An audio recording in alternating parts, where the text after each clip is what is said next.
മറ്റൊരു തെരഞ്ഞെടുപ്പ് കാലം കൂടി എത്തുമ്പോൾ മേപ്പാടി പഞ്ചായത്തിന്റെ ഭൂപടത്തിൽ ഇത്തവണ മുണ്ടക്കൈ എന്ന ഒരു വാടേയില്ല. മഹാദുരന്തം കവർന്നെടുത്ത മുണ്ടക്കൈയിലെ സ്കൂളും വീടുകളുമെല്ലാം ഇന്ന് കാട് മൂടിക്കഴിഞ്ഞു. അതിജീവനത്തിന്റെ ഈ തെരഞ്ഞെടുപ്പിൽ മുണ്ടക്കൈയും ചൂരൽമലയും ചേർത്ത് ഒരു വാർഡാക്കി മാറ്റിയിരിക്കുകയാണ് നിലവിൽ.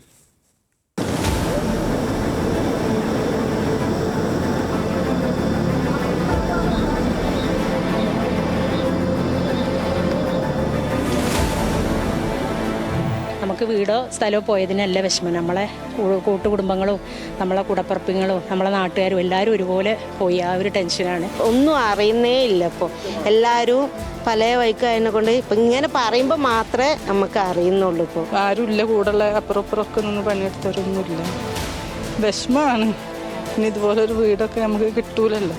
ഇനിയുള്ള ജീവിതമെങ്കിലും മുന്നോട്ട് കൊണ്ടുപോകണം. ഇതെല്ലാം ഒരു മാറ്റം വരണമല്ലോ. ഒട്ടേറെ പ്രവർത്തകർ അത് എല്ലാ രാഷ്ട്രീയ പാർട്ടിയിൽ നിന്നും നഷ്ടപ്പെട്ടിട്ടുണ്ട്. അത് വലിയൊരു എന്താ പറയുക നഷ്ടം തന്നെയാണ്. അത് നികത്താൻ ഒരിക്കലും കഴിയില്ല. ഓരോ തെരഞ്ഞെടുപ്പും ആവേശമാക്കിയ ഒരു നാട്. തെരഞ്ഞെടുപ്പായാൽ വഴിയോരങ്ങളെല്ലാം കൊടിതോരണങ്ങൾ കൊണ്ട് നിറയും. എന്നാൽ കഴിഞ്ഞ തെരഞ്ഞെടുപ്പ് കാലം ഉത്സവമാക്കിയ മുണ്ടക്കൈയിൽ ഇന്ന് നിശബ്ദമാണ്.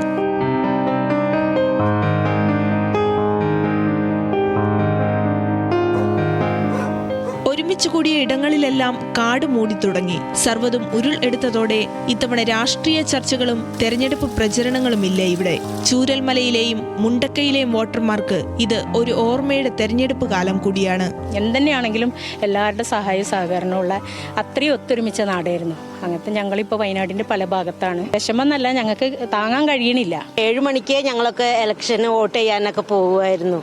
ഇപ്പോൾ പറഞ്ഞാൽ ഇപ്പോൾ എവിടെ ആൾക്കാരെന്ന് തന്നെ നമുക്ക് അറിയില്ല. 2200 വോട്ടിൽ 1000ന്റെ മേലെ വോട്ടർമാരുകൾ പുറത്താണ് താമസിക്കുന്നത്. ഒരുപാട് പ്രയാസമാണ് അവരൊക്കെ പോയി കണ്ട് വോട്ട് ചെയ്യിക്കാൻ കൊണ്ടുവന്ന്. കഴിഞ്ഞ ഇലക്ഷൻ സമയത്ത് നമ്മളെ കൂടെ നമ്മളെ ചേർത്ത് പിടിച്ചുകൊണ്ട് നടന്നിരുന്ന ഒരുപാട് ആളുകൾ ഇന്നിവിടെ അന്ത്യവിശ്രമം കൊള്ളുകയാണ്. ഞങ്ങളെ വിജയത്തിലും ഞങ്ങളെ ഇലക്ഷൻ പ്രവർത്തനത്തിലൊക്കെ ഞങ്ങളെ കൂടെ നിന്ന ആളുകളാണ് ഇപ്പൊ നഷ്ടമായിട്ടുള്ളത്. ഫ്ലഡിന്റെ ആളുകൾ കൂടെ വന്നുകൊണ്ട് അവർക്ക് വേണ്ടി പ്രവർത്തിക്കാനായിരിക്കും ഫസ്റ്റ് പ്രയോറിറ്റി. ഇലക്ഷൻ വരുമ്പോൾ ആ സ്പിരിറ്റുള്ള ആളുകളുണ്ടല്ലോ. എൻ്റെ മാമനൊക്കെ ഭയങ്കര സ്പിരിറ്റുള്ള ആളാണ്. ഓന് LDF കാരനാ. ഒന്നുമില്ല, ഒന്ന് പോയി. മുന്നണികളെ നയിച്ച നേതാക്കളിൽ പലരും ഇന്ന് കൂടെയില്ല. ഈ മണ്ണിലെ ദുരന്തത്തിൽ ബാക്കിയായവർ ജില്ലയിലെ വിവിധ ഭാഗങ്ങളിലായി ജീവിതം കരുപിടിപ്പിക്കുകയാണ്. പോളിംഗ് ബൂത്തായിരുന്ന വിദ്യാലയവും ദുരന്തത്തിന്റെ ഓർമ്മയായി അവശേഷിക്കുകയാണ്.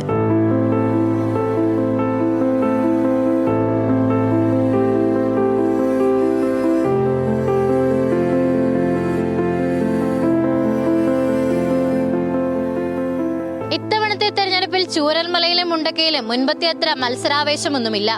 2 വാർഡുകളായിരുന്ന ചൂരൽമലയിലും മുണ്ടക്കയിലും ഉരുൾപൊട്ടലിന് ശേഷം ഒറ്റ വാർഡാക്കിയതിനു ശേഷമുള്ള ആദ്യത്തെ തെരഞ്ഞെടുപ്പ് കൂടിയാണിത്. ഇത്തവണ പോളിംഗ് ബൂത്ത് സജ്ജമാക്കിയിട്ടുള്ളത് ചൂരൽമലയിലാണ്. ദുരന്തബാധിതർ സർക്കാരിന്റെയും സന്നദ്ധ സംഘടനകളുടെയും വീടുകളിലേക്ക് മാറുന്നതോടെ ഇവരുടെ വോട്ടും പലയിടങ്ങളിലേക്ക് മാറും. ദുരന്തം അടർത്തി മാറ്റിയ മുണ്ടക്കൈക്കാരുടെ ജന്മനാട്ടിലെ അവസാനത്തെ തെരഞ്ഞെടുപ്പ് കൂടിയാണിത്. ജീവിതം ഉരുളെടുത്ത ചൂരൽമലയിലെയും മുണ്ടക്കയിലെയും ആളുകൾ വീണ്ടും ഒന്നിക്കുന്നത് ഈ വരുന്ന ഇലക്ഷൻ ദിവസമായിരിക്കും. പ്രിയപ്പെട്ടവരെ ഒരു നോക്കുകൂടി കാണാമെന്ന ആഗ്രഹം കൊണ്ടായിരിക്കും ഇവർ ഓരോരുത്തരും വോട്ട് ചെയ്യാൻ ചൂരൽമലയിൽ എത്തുക. ക്യാമറമാൻ റിന്റുവിനോടൊപ്പം ലിനറ്റ് വർഗീസ്, ന്യൂസ് മലയാളം, വയനാട്.